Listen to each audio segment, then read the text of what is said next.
Hello, and welcome to episode 4 of 50 Women Over 50, a podcast for women whose personal confidence is born of experience. I'm your host, Sherry Lynn Starkey. My goal with this podcast is to interview 50 fantastic women who are over 50 years of age to learn how they see the world, what lessons they've learned, and what advice they have for us all. Today, I am welcoming to the show Basia van der Veen, a woman who is always on a quest to keep her energy high and who sees age as more of a mental state than a physical one. I've invited her on the show because I'm fascinated to learn why, after a 25-year-long career in marketing communications, she decided to change track and become a licensed realtor.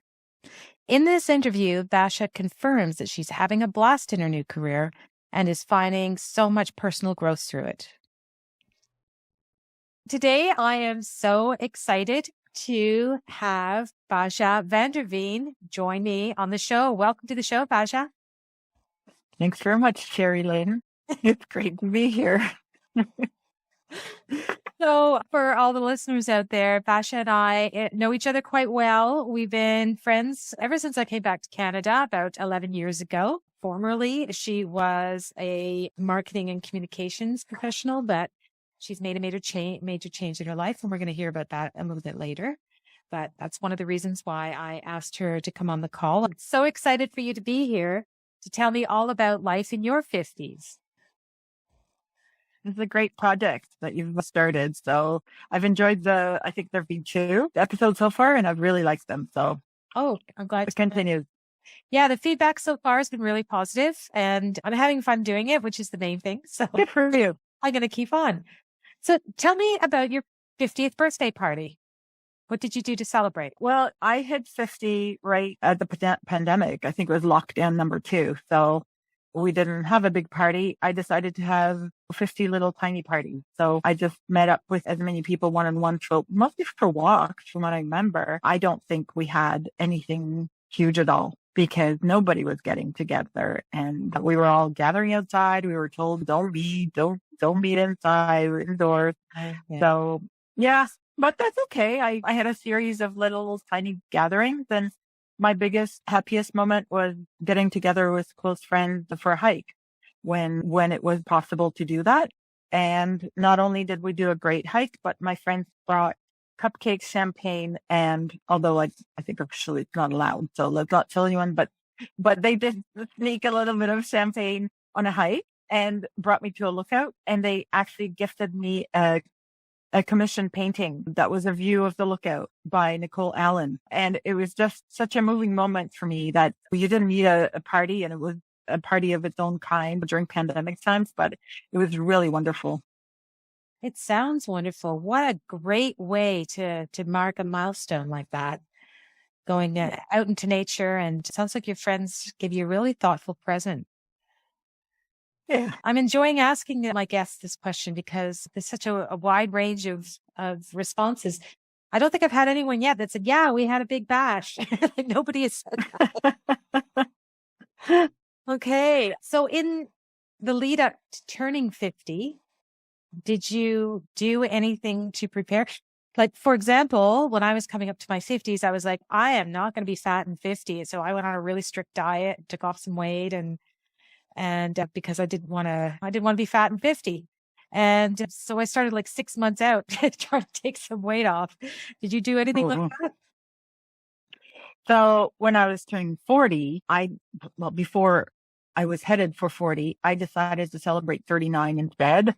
So for me, it's like, well, let's celebrate the exiting of the decade as opposed to the entrance, since I didn't know what that would bring. So it was kind of fun to mark 39. And I think I marked 49 from what I recall. But I know we're focused on age here, but age is a mental state.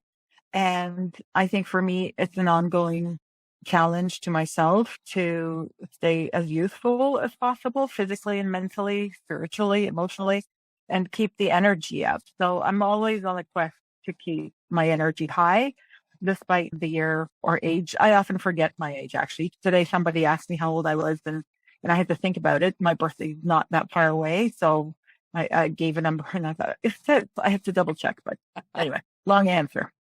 No, good answer though. So you weren't stressed out about it and it wasn't on your mind. You just kind of take life as it comes and go with the flow.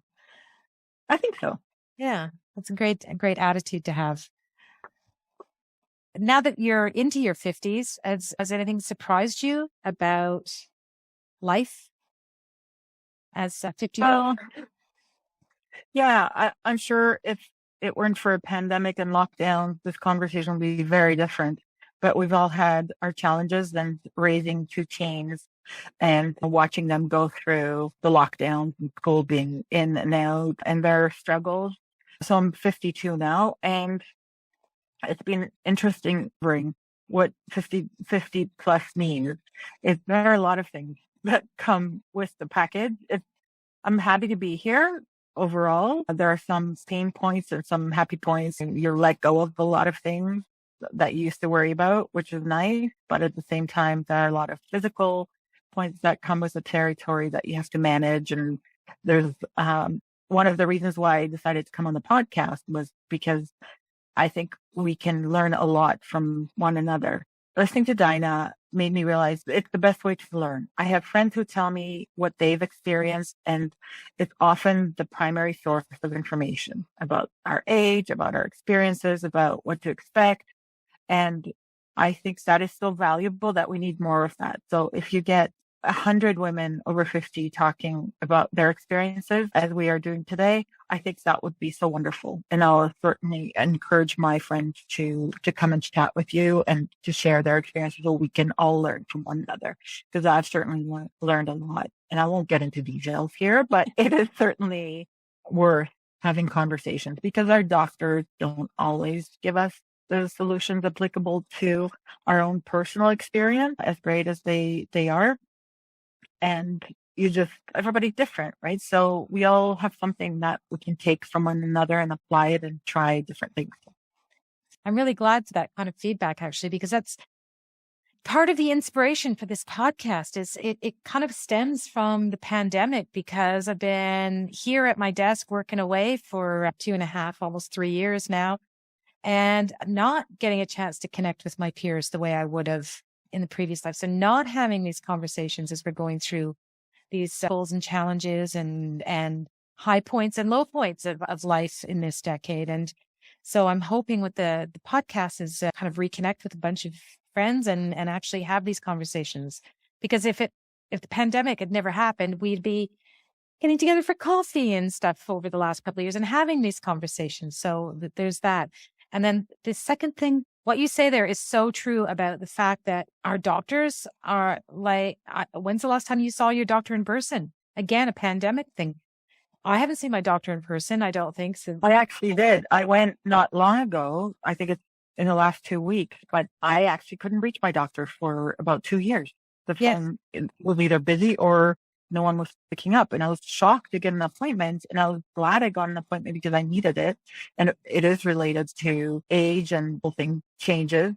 And so I was really glad to go and check in face to face with the doctor. For the partying and getting together and talking, I love hiking. I just love to get together with a friend and have conversation over an hour hike, 2 hour hike when it is possible. And I benefit so much from firsthand experiences. And if it weren't for the pandemic, as I do like a good party and I love getting people together and I love those personal exchanges. And if it weren't for the pandemic, I'd have all the women friends over all the time, or at least way more often than we have been. Well, I'm hoping that this podcast will spur some conversations for sure. And then you make people feel a bit more part of a community and a little bit less isolated. I think it has already, and you've just started. So carry on. What advice would you give to your 30-year-old self? Be bold. Definitely be bold, actually, now that I think of it. There's personal life that we're talking about, and there's also professional life. When I was growing up and through university, we were taught you get a job. You get a job, you follow a career path. It was a formula that I stuck with and stuck to. And I think if more people did what their passion calls them to do and what they're happy doing, then I think the world will be a better place. Instead of sitting in an office or a cubicle, not that that many people are sitting in cubicles these days, but instead of following that prescribed path, just follow your heart and your passion and your interest when the time is right. And if the situation permits it, then if you can be fulfilled, you might just find that the jump off that cliff is well worth it. Yeah. Well, let's talk about that a little bit because I know that you've changed your career path dramatically from being in marketing and communications, although what you're doing now is really a lot of marketing. But tell us a little bit about what was the change that you made and how did you come to the decision to do it and how much fun are you having? Yeah. I certainly am. Yeah. So it was a big change, but it wasn't at the same time because I've never communicated more now than I do now. Right. I was in communications marketing for about 25 years, but I do more of that now than I ever did before, creating strategies for companies and individuals. So for me, I followed my interest in real estate.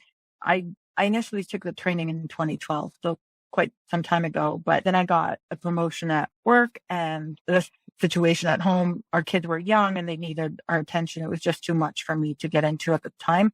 So it took me a while to actually have the right condition to pursue a career in real estate. But when I dove into it, in 2019. I came in with a listing from a good friend even before I had my license. She came to me and it happened to fall in my lap beautifully. I got my license and I had my first listing from the start. So it's been a wonderful 3 years. I mean, I'm doing what I enjoy. I'm getting great feedback. I'm able to support my family as well. And I'm having a blast. So of course, after the pandemic, it took a short moment for me to realize that we could carry on and work because with the first lockdown, we all sort of froze. And then my business coach said to me, a lot of agents are actually working more now because people are at home and people have a need for bigger homes, different homes, home offices, etc. So once I heard that said, I thought, okay, let's go forward. And we had the masks and the sanitizers and we didn't have open houses, but we could still work. So off I ran, and being ambitious and goal oriented, I set off on my new career, and it's been a fantastic 3 years. So if you have an interest and you have a passion and you're hesitant, I would say to anyone, just follow that. Very good advice. So you're 2 years into your real estate career now. Great. 3 years into residential real estate here in the Ottawa area. Yep. And what's the biggest lesson that you've learned from this experience? Maybe I haven't learned it yet. Let's be humble. There's so much personal growth that happens with real estate because it's relationship after relationship after relationship, and every relationship is very different. But you have to truly know yourself in order to be able to relate to others. So I have opportunities every day for personal growth. And I love to always learn. So I'm always looking for new marketing savvy. I was in training this morning, actually. We were talking about systems and technology. There's always new technology. So it keeps you on your toes. It keeps you young. So I love that aspect. But it's really in sales, in home sales, you're dealing with all kinds of people. And so there's learning every day. Sounds like you're having a good time. I'm loving it. That's good. That's good. Where do you see yourself in 10 years then? Great question. I don't know, but the 50 and 60 being such big milestones that I told myself I'll see how things go in a decade, because it takes 3 years just about to set up a new business, right? So I've had those 3 years and I've seen a significant amount of growth over the past 2 years. I hope to continue to grow that. I've done beautifully this year. I worked really hard. It's been a lot of pressure in the market that we had. I don't know what the market will bring next year. So we'll see, but I'll continue to work hard. And I hope that over 10 years, I can have I think it's my fourth career now, really, in the different sectors that I've worked in. So I hope to have a fulfilling 10 years, and I hope that my family will prosper and grow and stay healthy, because health is so important. So that's really critical. I'm watching my team now closely, and I deal with issues here and there. So I hope that everybody will be healthy above all. So I raised my kids through their teenagers in a very different time, different kinds of stresses. It was in the 2000s when my kids were teenagers. And yes, I was a child bride, in case the listeners wondering how the heck that happened. But it was the September 11th and that kind of stuff. But I thought I was raising my kids through extraordinary times, but I cannot imagine what it must be like to be a teenager, locked at home with your parents for 2 years, not seeing your friends, not doing any of your normal teenage life activities. So it's a time in your life when you're testing the waters, right? You're becoming more independent. You're doing more things on your own for yourself, and I can imagine it's just been a struggle and stressful for the last couple of years. But thank goodness things are a little bit back to normal now, right? And kids are back at school and they have their routines. Yep, it's definitely being really hard on them and on families. And yeah, I hope that things turn around and we never go back to lockdown. What are you most hopeful about the future? Well, health has been such a focal point, not only in the world, but in our home too. So I would say health is, I want less cancer. I'm sure we all have a friend who's suffering and struggling, and I want less of that. Oh, she's going to make me cry now. Yeah. I want less of that. It's health. It's the number one thing. It doesn't matter how much money we have, what wealth we accumulate, but if you don't have health, you can't enjoy it. So healthy body, healthy mind. I hope that the resources are in place for a brighter future for our kids, our families, and that there's just a little bit less suffering, at least. Yeah. I mean, not to sound somber and totally tragic. There's so much to enjoy in the world. And now that we can travel, I'm loving people's travel pictures. I have friends who just left for Europe, and I love that people are moving around more. So there is that. And I'm starting to think about it and another trip down the road somewhere, maybe to New Zealand. I would love to visit New Zealand, maybe hop on a mountain bike if I can bike. There's a lot to be excited about. And yeah. Mm-hmm. Agree. I'm excited for travel too. Done a little bit of traveling over the last 6 months, but next year is my 30th wedding anniversary, and I think we're going to do a big trip of some sort to celebrate, and we're just starting to talk about it now. I'm excited. That's exciting. Do you have a valid passport? Because I have to renew mine. That's been a daunting task on my to-do list. Yeah, I do have a valid passport. I have two, actually, one for Britain and one for Canada. But I do know people that are trying to get their passport renewed, and it's like we're talking months and processing time, not weeks. So I'm not. Anyone out there listening, if you need a passport in Canada, get your application in as soon as you can, because there's no guarantees when you'll get it. I'll print the application today. Okay. I'll start that today. Okay. Quick round questions. What are you reading, watching, binging? What are you enjoying in terms of content right now? So work or pleasure. So for pleasure, I went through the whole Alone series. I just love nature and survival and challenges. So that, I don't know if you've ever watched on Prime. I watched it on Prime, but it was on the History Channel, I think, originally. It's a competition, survival competition out in nature. And so these people volunteer. They're trained to a certain extent in survival, like they have survival skills, but they were only allowed to take 10 things, and whoever lasts the longest won $500,000. So they go through having to build a shelter and having to find food and catch fish to eat if there was water, etc. And I just love the series because it's all about the psychology of the human being, right? When you're left alone with a camera and what happens as you go through that experience of struggling. I found that fascinating. For work, I spend a lot of time in the car these days. So I love to have a podcast or an audiobook that's easily accessible. I just turn it on in the car.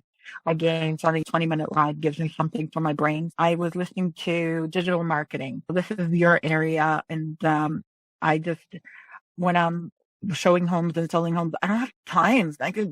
This stuff takes so much time. I wish I could clone myself and have the other me spend time learning because there's so many tools out there that And they change all there's the already time. Is there an over 50 life hack that you'd like to share? life hack. Yeah. Maybe I don't spend enough time on YouTube like my 15-year-old son. He has all the hacks. He is my life hack. The 15-year-old son.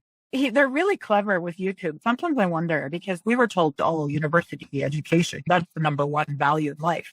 And now I watch the 15-year-old who during the pandemic learned to build bikes and fix bikes only thanks to YouTube.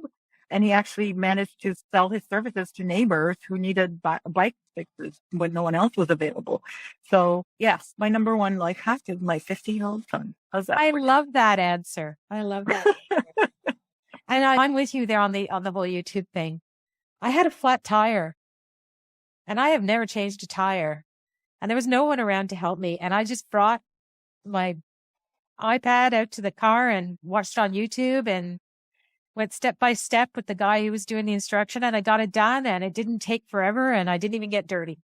So wow, good for you. Is there anything I'm not asking you that you would like to share with our audience?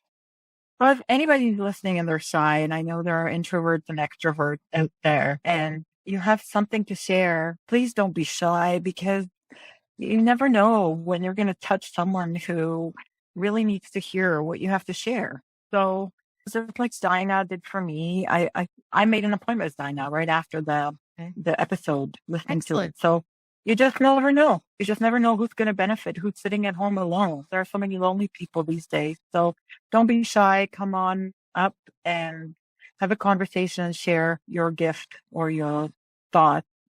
Whatever you've got to share, just share it. That's a wonderful thought.